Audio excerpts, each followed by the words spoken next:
Her yerdenizden hepinize sevgiler. Bugün geçen program teknelerine konuk olduğumuz ve 4 senedir tam zamanlı teknelerinde yaşayan Ceren Hanım ve Emre Bey'in yüzülen evleri Beneteau Oceanus 46.1'i yakından inceliyoruz. İyi seyirler.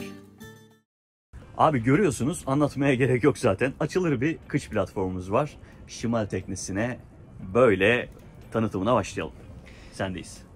Evet, elektrikli açılan bir kıç platformumuz var. Uzaktan kumandası da var aynı zamanda. Hem pedestaldaki, dümen pedestalındaki düğmelerden hem de uzaktan kumandayla açabiliyorsunuz. Burada söylemem gereken bir konuda hortum bağlı olan yer teknenin bütün içerideki su sistemine şehir şebekesini gönderiyor. Böylece motor çalışmadan, hidrofor çalışmadan şehir şebekesinden hem tuvaletlerde hem bütün lavabolarda suyu... Tuvaletlerde bayağı şehir şebekesi kullanıyorsun. Evet. Yani klozette de hepsinde Klozette de kullanıyoruz. Bizim klozetlerim hem baştaki hem arkadaki klozetlerde tatlı su geliyor ve hani orada tatlı suyla temizliği yapıyoruz. Evet, dümen pedestallarımız X-Large dümen pedestalı, gaz kolu, elektronik gaz kolu. Şurada hemen ekranları göstereyim. Motor için işte yanmarın elektronik çalıştırma bölümü, baş pervane kumandası, ırgatımız da buradan kumanda ediliyor. Sen buradan bayağı kürsüye çıkıyorsun abi. Bakın dostlar, görüyor musunuz kürsüyü? Evet, gördüğünüz gibi yürüdüm ve çıktım. Çıkmış da olabilirim, çıkmamış da olabilirim. Ama gördüğünüz gibi geldim ve çıktım. Buraya çıktık da çıkmadık mı dedik. Abi çok güzel. Gerçekten tabii bahsetmek istiyorum hemen. BNG'nin chart plotter'ı var. Hemen buraya dönüyorum. İskelede de, sancakta da aynı büyüklükte bir ekranla kullanabiliyorsun. 41'de ve tabii diğer modellerde tam burada havuzlukta orta noktadaydı. Bu BNG'nin diğer küçük göstergesi mi? Küçük göstergesi. Demir ekranın hemen quick burada ırgatımızın da. Irgatın da göstergesi burada, ne kadar demir attığını buradan anlayabiliyorsun. Tabii joystick burada epey bir işini kolaylaştırıyordur. Çok hem de. Dümenlerin de karbon dümen. Karbon dümen. Oldukça hafif, başarılı. Hemen buraya gelmek istiyorum ben. Buradaki koç boynuzları geniş. Geçen Murat abi bahsediyordu bundan. Ölçmüş galiba, 39 santim ölçtüm dedi. 18'lik halatı bile bu koç boynuzuna rahatça dolayabiliyorum dedi. Büyük rahat demişti. Gerçekten öyle. Aynı zamanda bir ayrıntı daha var. Burada bir kurt ağzı var. İki tarafta da kurt ağzı var. Doğru. İsterseniz kıştan aldığınız halatları kurt ağzından geçirip hem zarar görmemesini sağlıyorsunuz hem buradaki halatlara, çelik halatlara dolanmıyor. Doğru. Şimdi buraya gelmek istiyorum. Teknedeki en büyük güzelliklerden bir tanesi, hemen şurayı gösteriyorum ben. Bakın, kasarada hiçbir vinç yok diğer modellere göre. Yani bu vinçler burada değil, sizin hemen elinizin altında, sancakta ve iskelede. Siz hem buradan Cenova'nızı çok rahat kontrol edebiliyorsunuz, hem ana yelkeninizi. Bu vinçlerden bir tanesi ön taraftaki, hemen şöyle göstereyim.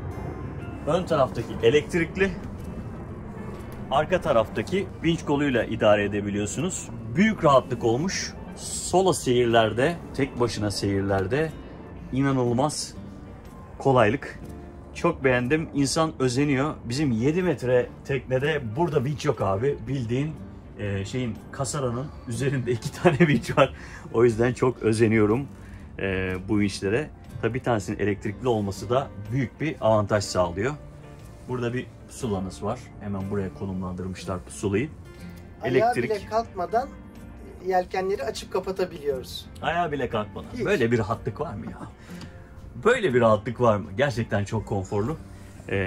Harken marka vinçleriniz burada. Bu teknede depolama alanları da çok güzel. Hemen burada. Tabii yelken seyrinde önemli noktalardan bir tanesi. Bunu göstermek istiyorum. Yelken yaparken böyle kaldırabiliyorsunuz. Altında bir ayaklığı var. Evet. Bu da size yelken esnasında tabii ki ne yapıyor? Konfor sağlıyor. Bu arada yakıt girişi burada. Öbür tarafta da, sancak tarafta da kıçtaki su deposunun girişi var. Evet, kış tarafta aynı zamanda geniş bir depolama alanınız var sanıyorum. Doğru. Ki. Hemen göstereyim, orayı da açayım.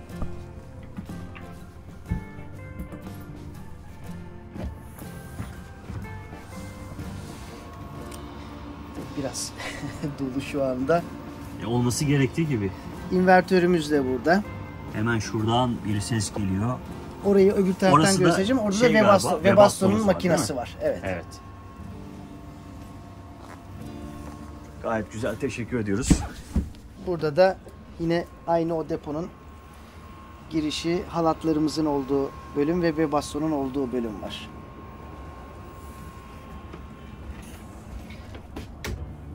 Karşılığında da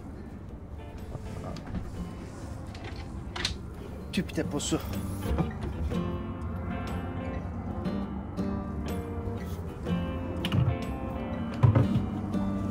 Şimdi burada kaptanın görüş açısını da biraz göstermek istiyorum. Spray hood gerçekten çok güzel olmuş. Tertemiz duruyor ve spray hood'un tam orta bölümü sanıyorum ki fermuarla açıp kapatabiliyorsunuz. Evet. Böylelikle kıvırmak zorunda kalmıyorsunuz. Rulo olmadığı için de kırılma yapmıyor. Aha. Gerçekten çok başarılı. Biz yazın onu olduğu gibi çıkartıp içeriye kaldırıyoruz. Bir mininiz. Burada hemen üst tarafta göstermek istiyorum. Güneş panelleriniz var. Evet. Ne kadar bir güç üretiyorsunuz buradan? 2x360'lık güneş panelimiz, sert güneş paneli. Kromla bağlı. Yazın saat 1-1.30 gibi bizim 5 tane 110 amperlik servis akümüzü tamamen fullüyor. Harika. Hiçbir sıkıntı yok. Ki siz yani 3 ay, 3,5 ay çıkıyorsunuz buradan. Hiç elektriğe bağlanmamıza gerek kalmıyor yani Gayet yeterli oldu diyorsun kaptan. Tamamen. Harika. Yine burada zaten masanın altında depolama alanlarınız mevcut. Evet. Burada bir cooler bölümü var. Bu ön tarafı da burada da bir depomuz var. Ben burayı dalış takımlarımı koymak için kullanıyorum. Olta ve çok dalış güzel. takımları. Burada bir USB. Bu sonradan yaptınız Evet, bunu sonradan yaptırdım. Bir çakmak bölümü var. Buraya işte USB bağlıyoruz. Telefon, tablet, bütün şarjlarımızı buradan organize ediyoruz. Masada çünkü masanın kendi elektriği var. Burada da içeriye girdiğinizde kameranızın kapısı gerçekten çok güzel. Güzel. Bunu sonradan taktırdın değil mi kaptanım? Doğru. Yeni modellerde 2023 ve üstü modellerde bu kapıyı yaptı Beneteau. Bizimki 2 parçalı üst üste geçmeli olan modeldi ve bizim için büyük sıkıntıydı. Sağ olsun Tezmarin işimizi çözdü. Bu kapıyı getirtti bize ve montajını yaptı. Neden peki tercih ettik? Büyük kolaylık. Yani katlanıyor. Evet, aynen öyle. Yaşadığınız zaman teknede tabii bunlar asıl önemli konular. Kısa kullanımlar için çok önemli olmayabilir ama hani uzun kullanımlarda yazın özellikle gir çık bilmem ne falan o bağlamda hakikaten bu kapı çok rahat. Evet. Kesinlikle.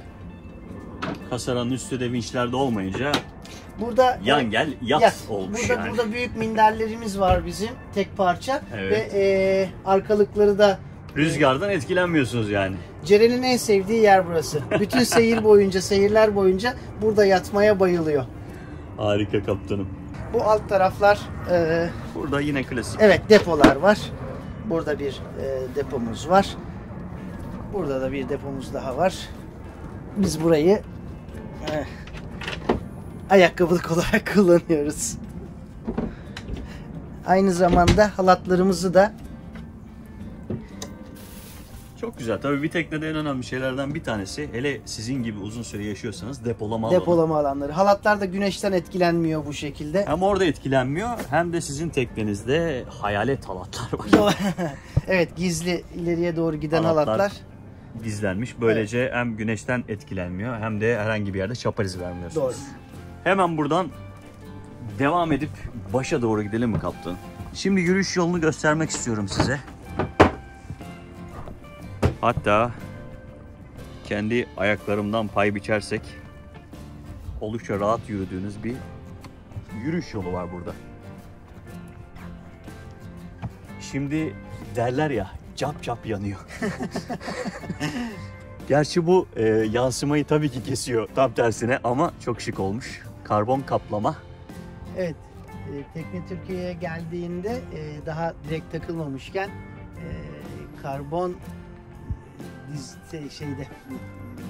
üzeri karbon görünümlü bir kaplama yaptık. Evet. Yaptırdık.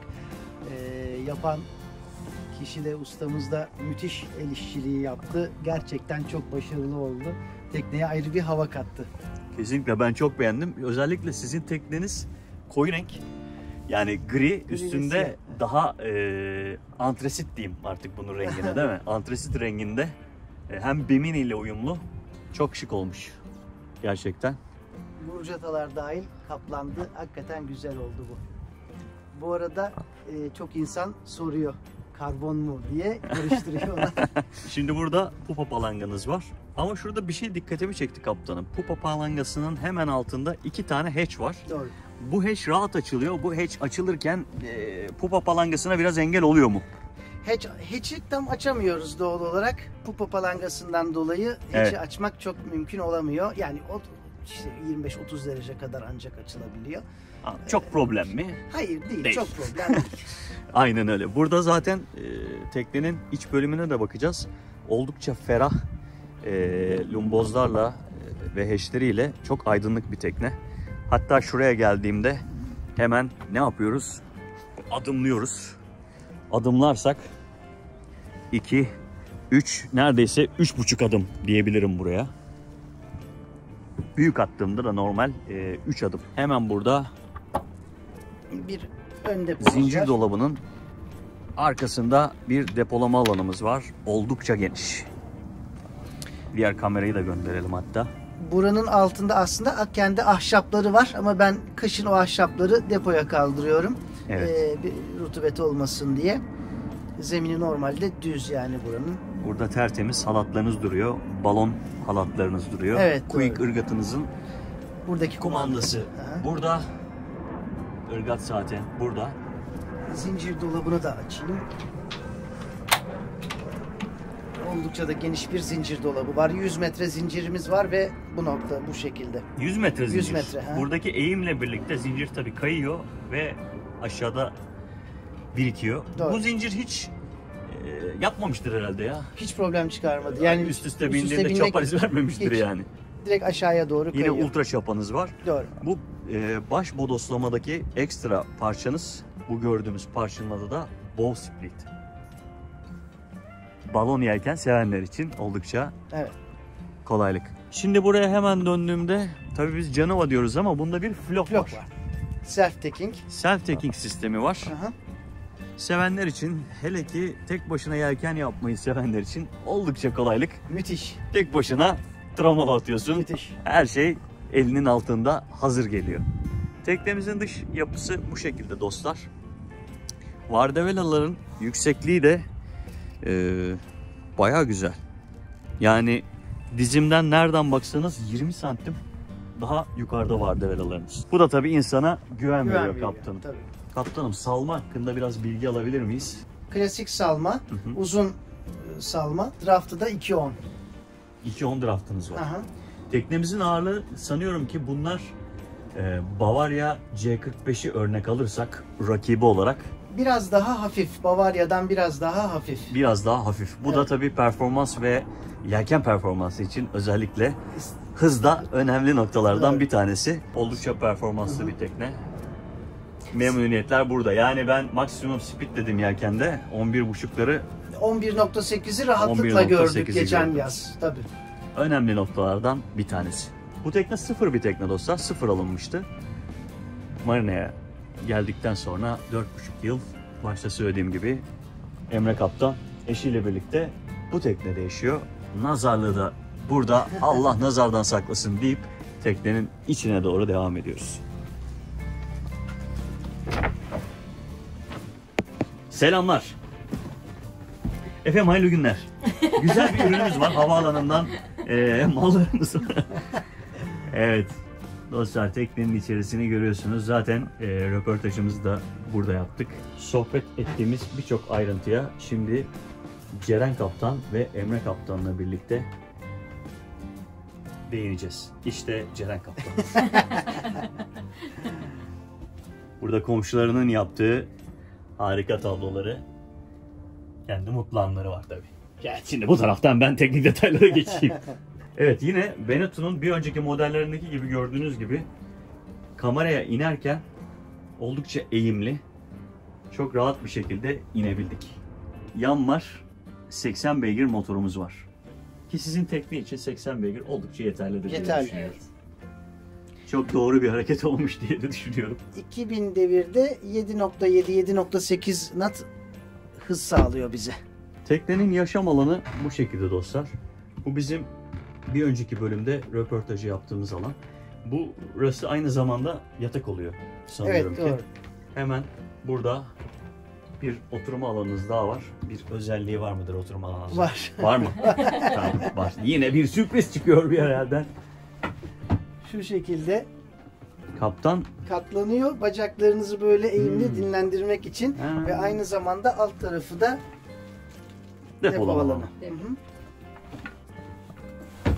Burada kaptan masası olarak nereyi kullanıyorsunuz? Burayı kullanıyorum ben. Evet. Ama hani bu artık kullanılıyor mu? Çok da kullanılmıyor. Telsiziniz. Telsiz orada. Burada tabi dostlar hepsini açmaya gerek yok. Birçok mutfak bölümünde, sancakta ve iskelede depolama alanları var. Doğru. Gördüğünüz gibi. Şimdi bu yaşayan bir tekne. Burada bir detay var mıdır? Burada bir mikrodalga fırınımız var. Teknenin orijinalinde gelen mikrodalga fırın. 2 tane lavabo haznesi var. 2 gözlü bir ocağımız. Burası üstten derin dondurucu. Burası da ön taraftan buzdolabımız. Şimdi burada bir tane fırın var zaten. Doğru. Ama aşkla yemek yapılan fırın bu sanıyorum ki. Evet. Şimdi teknede fırın varken neden başka bir fırın olur? Demek ki artıları var diye düşünüyorum. Evet, bunu tabii bu fırını Ceren Kaplan'ın daha çok kullanıyor. Bunu düşünebilirsiniz. Ya değil mi? Burada yaşayan bir tekne olduğu için ev gibi görüyorsunuz dostlar. Yerler bildiğiniz halı kaplı. Oldukça keyifli. Şimdi bu teknede burada bir tane banyo, tuvalet Doğru. bir.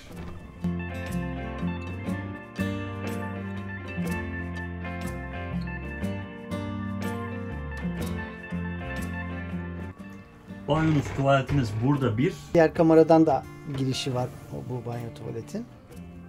Misafiriniz geldi. Burası Ortalığı mahvetti gitti.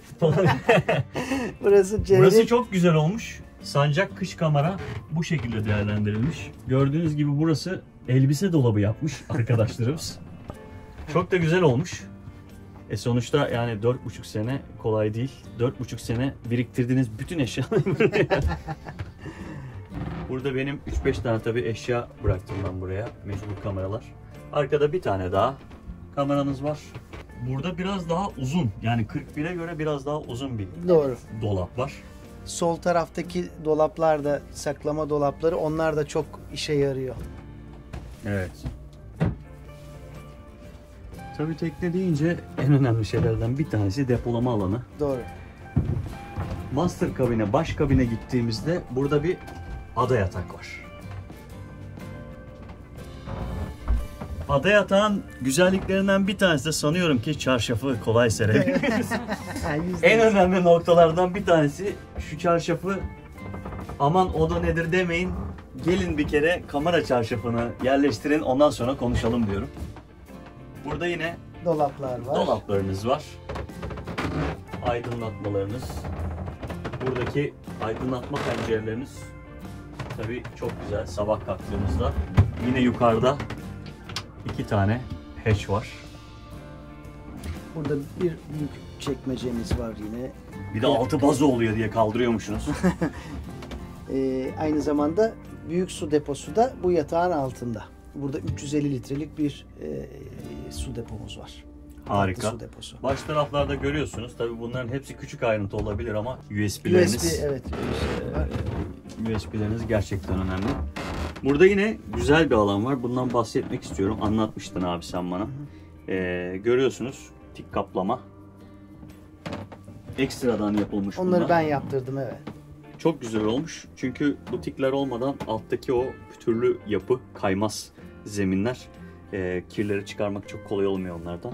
Böylelikle hem hijyen sağlanmış hem de renk uyumu olarak gerçekten güzel olmuş. baş bölümde banyo ve tuvalet birbirinden ayrı. Bir taraf tuvalet, bir taraf banyo dedik. Tabii kaptanlarımız burayı kıyafet dolabı olarak kullanıyorlar. Buldukları her yeri değerlendiriyorlar tabii. Doğal olarak. Yapacak bir şey yok. Siz burayı öyle tuvalet gibi hayal edersiniz. Tekne batacak yakında. Artık orasını siz hayal edin. Çok teşekkür ederiz. Buradan da size teknenin iç bölümünü göstermek istiyorum. Hemen buraya geldiğimizde kontrol panellerinizin nerede olduğuna da bir göz atalım. Burada Webasto'yu ayarlayabildiğiniz kontrol paneliniz, dijital göstergeleriniz, depolarınızın durumu ve aynı zamanda navigasyon, seyir ekipmanlarınızın hepsi burada yer alıyor. Doğru söyledim galiba kaptanım. Kesinlikle. Eksiğin varsa tamamlayabilirsin. Hiç yok. Burada koltukların altı yine depo. Aynen. Bu koltuğun altında yalnız sıcak su bölümü var. Sıcak su deposu, su ısıtıcısı var. Evet. Harika. Aküleriniz. Aküler sancak ve iskele yatak odalarında, yatakların altında. Aynen. Hemen burada zaten sigortalarında görmüştük. Evet. Yatakların altında. O yatakların altında iskelede yakıt deposu, sancakta da yine bir su depomuz daha var. 200 küsür litrelik bir su depomuz daha var. Harika. Aynı zamanda teknenin sintinesi, tabii şimdi halı olduğu için göremiyoruz. Sintine tamamen kullanıma müsait bir şekilde. Hatta bu orta tarafta raylı bir çekmece sepetler var. Orada da ve şaraplıklar var. Orada da şaraplar ya da işte içkiler veyahut da sebzelik olarak da orayı kullanıyoruz. Daha serin durduğu için ve çok da rahat oluyor. Yazın güneye inerken bu sintine bölümünü olduğu gibi 5 litrelik sularla dolduruyoruz.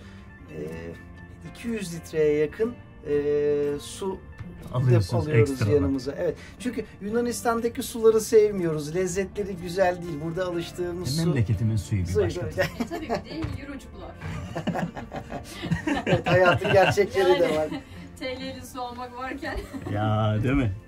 Şimdi bir şey daha değinmek istiyorum. Tabii teknenin içerisine girdikten sonra ferahlığı çok önemli. Görüyorsunuz Emre Kaptan şu anda ayakta. Mutfak bölümünde de Ceren Kaptan'ı görüyoruz. Sanki yemek yapacakmışım gibi. Evet, ne yemekler yapıyor burada bir bilseniz. Of. Ama İşte biz tavan bilemiyoruz. yüksekliğini kamerada görüyorsunuz. Oldukça geniş, ferah bir tekne. Zaten mutlusunuz.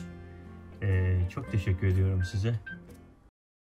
Dostlar bugün Ceren Kaptan ve Emre Kaptan'la birlikteydik. Teknelerin kapısını bize açtılar sağ olsunlar. Biz böylelikle hem sizi tanıdık hem teknede yaşamı öğrendik. Hem de 46.1'i inceleme fırsatı bulduk. Çok teşekkür ediyorum ikinize de. Bol, sağlıklı, mutlu, huzurlu ömürleriniz olsun. Bu teknede ve diğer bütün teknelerde bundan sonraki. Çok teşekkürler. Çok teşekkür İyi ederim. ki geldin İyi ki sen de. geldiniz. Sağ olun, teşekkür ederiz. Hoşçakalın.